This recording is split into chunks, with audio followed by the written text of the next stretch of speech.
এই ভিডিওটার দিকে একটু লক্ষ্য করেন, এবার একটু লক্ষ্য করেন, কি বড় না? এটা হাতের জাদু। এই হাতের জাদুর উপরে আজকে একটা ভিডিও বানাবো। তো আপনারা যারা অ্যাক্টিভ অডিয়েন্স আছেন তারা কানে হেডফোন লাগিয়ে চ্যানেলটা সাবস্ক্রাইব করে তাড়াতাড়ি বসে পড়েন। তো শুরু করা যাক। গরু দিয়ে থাকে দুধ, আমাদের বাচ্চা দিয়ে থাকে ছাগি, টিকটক দিয়ে থাকে বিনোদন, আমাদের সাথে দিয়ে থাকে ম্যাগি। আর এই ম্যাগিদের কিনা এক এক সময় এক এক রকম রূপ। কোনো সময় তারা পানো স্টার, তো কোনো সময় তারা চুপ থাকে। তারা স্বার্থের জন্য যখন ভিউজ হয়ে যায় তাদের শর্ট, 2-3টা ধার্মিক ভিডিও বানায় মার্কেট কাঁপায় ভিউজ নিয়ে নেয় ঝটপট। আবার মার্কেট শেষে শয়তান আবার ফিরে যায় তার ঘরে। এমন কোনো বডি পার্টস বাদ দেয় না তার যেটা দেখে ব্যবসা সে না করে। আমি বলি কি, এইসব মেয়েদের বিয়ে করবে কি? বিয়ের আগেই তো এদের সবকিছু কেসে ফুলে। স্মার্টনেসের দোষণে ম্যাগি হয়ে গিয়া হাতের তীব্র আন্দোলনে কুদু ফেলিয়েছে ঝুলে। তবু অহংকার তাদের কমে না ভাই, দেখায় এমন বাহার। টিকটক এদের বাপের সম্পত্তি আর সিউ সাহেব চাচা লাগে তাহার। তবে সমস্যা নাই ভাই, চাচা লাগুক আর বাপ লাগুক দুইটারই মোরা দিব আজকে ভরে। মুখে কথা কম, আজ কাজ হবে বেশি আর আওয়াজটা হবে একটু বেশি জোরে।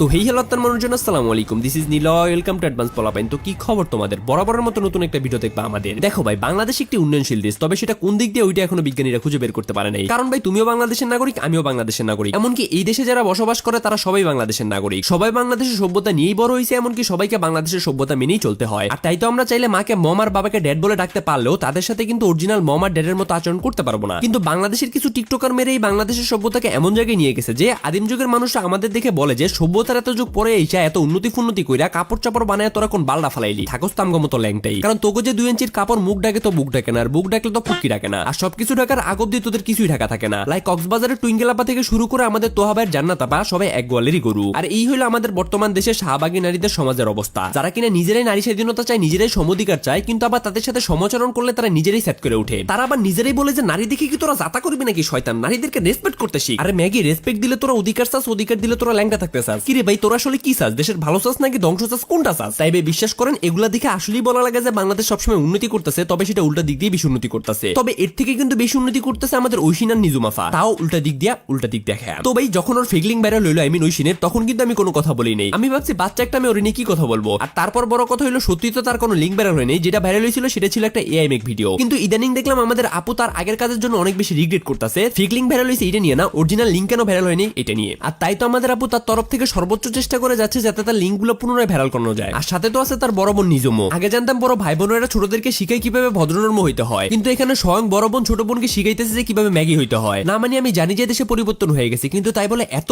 একটু বেশি হয়ে গেল না বড়?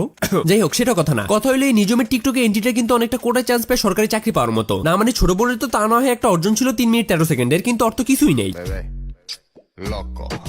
যা আছে তা দেখে কারো নজর তো দূরের কথা, রুচি আসতেও কষ্ট হয়ে যাবে যদি তার রুচির দুর্ভিক্ষ না থাকে। কিন্তু বোনের বদলতে সাইড চিক হয়ে আমাদের আপু ঢুকে গেল টিকটকের ফরিউতে। হ্যাঁ, আমি মানে টিকটকের ফরিউতে ভালো কিছু আসে না, কিন্তু তার মানে যে এত খারাপ কিছু আসবে এটা তো ভাই আশা করি নাই। এর জন্য কি আমরা দেশ স্বাধীন করছিলাম? এর নামে কি স্বাধীনতা? এর চরম মূল্য কিন্তু ইউসুফ সরকারকে দিতে হবে। চলো আমরা চলে যাই এখন বেশি কথা না বলে আমাদের মূল ভিডিওতে যাওয়ার উদ্দেশ্য হলো তোমাদের কিছু টিকটক দেখে নেই। আর টিকটক গুলো দেখলে অবশ্যই তোমাদের অনেক কিছু দাঁড় হয়ে যাবে, মানে আবেগ, ইমোশন আর ওইটাও।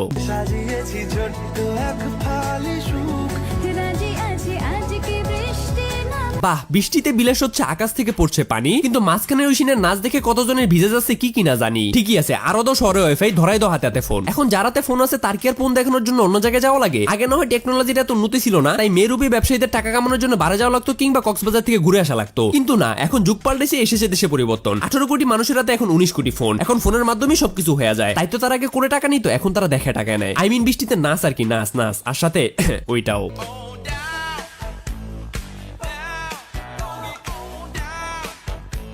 এই ভিডিওর কমেন্ট বক্সে একটা ভাই কমেন্ট করছে যেটাতে কিনা আমাদের আপু লাইকও দিছে। কমেন্টটা ছিল অনেকটা এরকম যে তোমরা কিছুদিন পর বাংলাদেশকে রিপ্রেজেন্ট করবে সারা দুনিয়ায়, কারণ এরকম ডান্স কেউ বাংলাদেশে করতে পারবে না। আমি এটা বারবার বলি ঐশিন। ঠিকই বলছেন ভাই, আপনি ঠিকই বলছেন ভাই, চাইলেও কেউ এরকম ডান্স করতে পারবে না। কারণ এত ছোট বয়সে এত বড় ম্যাগি হওয়া কিন্তু চারটিখানি মুখের কথা না, আর এত বড় বড় মন বানানো কিন্তু খুব সহজ কিছু না। এর জন্য লেগে গেছে কয়েকশো হাতের পরিশ্রম, কয়েক বছরের শ্রম আর ভরপুর নির্লজ্জতা। আর যে সবগুলা কিনা একসাথে একটা মানুষের ভিতরে থাকতে পারে না, কোনো কুত্তে বিলাই বাদে। তাই ভাই আপনি রাইট, একদম রাইট।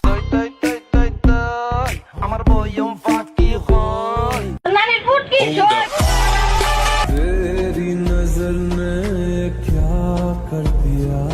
বিশ্বাস করেন ভাই, লাস্ট টাইমে এত বড় বড় পাহাড় পর্বত আমি চট্টগ্রামে দেখছিলাম, আর এত খোলামেলা অবস্থায় চট্টগ্রাম পাহাড়ের এক বান্দরে দেখছিলাম, যার কিনা পুটকিটাও লাল ছিল। হয়তো খোলামেলা পায় কেউ থাবড়া লাল বানিয়ে দিয়ে চলে গেছে, কিন্তু আপুরটা কি কালার ওইটা কিন্তু আমি জানি না। তো মোরাল অফ দ্য স্টোরি হলো, যেই জায়গা ঢেকে রাখার ওই জায়গা ঢেকে রাখুন, নয় কেউ আবার ওইটা খোলামেলা পায় থাবড়া বানানোর পুটকির মতো লাল করে দিতে চাইবে। তবে হ্যাঁ, এখন আপনার যদি ওইটা রুজি রুটির খোরাকদাতা হয়ে থাকে তাহলে আমি সরি, ওইটা নিয়ে আমি কোনো কথা বলতে চাই না। কারণ কত মানুষ আছে যারা কিনা মদ বেচে দুধ খায়, আপনি না একটু দেখা বাতি খাইলেন, ব্যাপার না আপু, আপনার ব্যবসা আরো বেশি বড় হোক, চালায় যান আপনি উপর দিকে চা।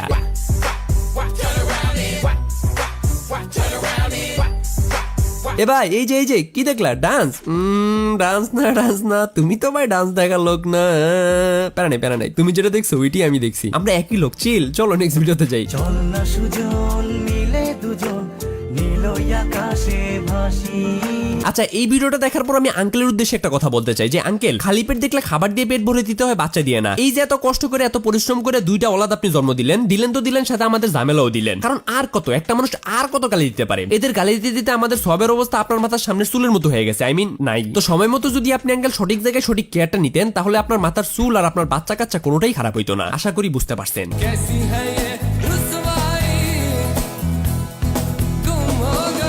এই হলো আরেকখান কি ম্যাগি। ছোটটা তো না হয় ছোটই আছে, কিন্তু এটা বড় হয়ে আরো বেশি বড় হয়ে গেছে, ম্যাগির দিক দিয়া। ভাই তুমি যদি টিকটক ভিডিওগুলো দেখো তাহলে তুমি নিজে বুঝতে পারবা যে ওর বডির সর্বোচ্চ উঁচু দিকটা বারবার দেখানোর ট্রাই করে শুধুমাত্র ভিউজ নেওয়ার জন্য।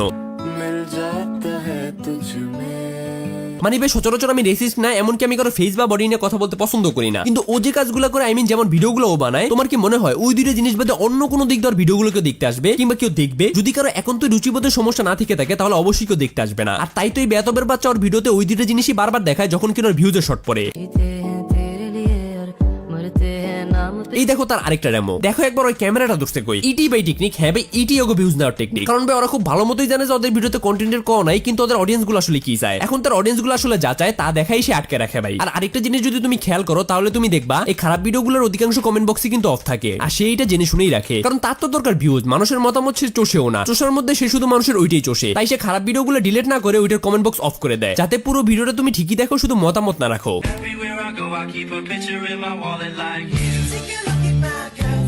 এটা হলো নিজুমার ঐশিনের 3 নাম্বার বোন, যারে কিনা আমার এখন পর্যন্ত ওদের থেকে ভালো লাগছে বা ভালো আছে। এবং এর নিয়ে যদি আমি আজকে কোনো কথা বলি তাহলে মানুষ আজকে আমার ফিডোফাইল বলবে, তাই আজকে আমি ওর নিয়ে কোনো কথা বলবো না। শুধু এইটুকু বলবো, এখন পর্যন্ত আমাদের বাবু সোনা মোনা মেয়েটা ভালোই আছে, কিন্তু জানি না কতদিন পর্যন্ত ভালো থাকতে পারবে। কারণ কথায় আছে না যে সঙ্গ দোষে লোহা বাসে, বিষয়টা ঠিক ওই রকম। আর বর্তমান ভাই বাংলাদেশের পরিস্থিতির অবস্থার কথা নাই বলি। এখন 11 বছরের বাচ্চা মেয়ে তার বিয়ের সাথে ভেগে যায়, 13 বছরের মেয়ে কিডন্যাপের নাটক করে বয়ফ্রেন্ডের বাসায় পালায়া যায়, শুধুমাত্র বাসায় ভালো লাগে না বলে। আর ভাই আমাদের সময় তো ছিল এটি স্বপ্ন, আমাদের ভালো না লাগলে আমরা পোকেমন আর ডোরিমন দেখে আমাদের দিন কাটাই দিতাম। আর এখন নাকি নিজের এক একজন নবিতা শিশুকে নিজেদের ভালোবাসার পূর্ণতা দিচ্ছে। আমি তো বলি ভাই বাল্য বিবাহ আইন বাদ দিয়ে শিশু বিবাহ আইন চালু করেন, তাহলে অন্তত আমাদের মতো 22-23 বছরের দামড়া পোলাও এইসব প্রেম কাহিনী থেকে কষ্ট পাওয়া লাগবে না। মানি ভাই একদিকে বাংলাদেশ আন্দোলন করতেছে কিভাবে দেশ ঠিক করা যায়, কিভাবে দেশের উন্নয়ন করা যায় এবং বসবাস করার মতো সুস্থ সম্মত একটি সমাজ গঠন করা যায়। আর এদিকে কিনা আমাদের সমাজের মানুষগুলো নিজেরাই সবে অসুস্থ, সমাজ ভালো হইব কোন সাইডের বাল? আমি বলি কি সব সমাজের কথা বাদ দাও, কারণ এরা ভালো হইলে আমরা কন্টেন্ট পাবো কই থেকে, আর তোমরা বিনোদন পাবা কই থেকে? অন্তত এদের কথা বাদ দিয়ে তুমি আর আমি ভালো হয়ে যাই, আর আজকের মতো আমি এখান থেকেই চলে যাই। তো নেক্সট ভিডিওতে তোমরা কারা চাও এটা কমেন্ট বক্সে কমেন্ট করে দিও, আর ভিডিওটি ভালো লাগলে অবশ্যই ভিডিওটা লাইক করে দিও, আর সাবস্ক্রাইব বাটনে ক্লিক করে সাবস্ক্রাইব করে দিও। তো ভালো থেকো আমার আত্মার মানুষজনরা, ভালো থেকো আমার প্রিয়জনেরা, আল্লাহ হাফেজ।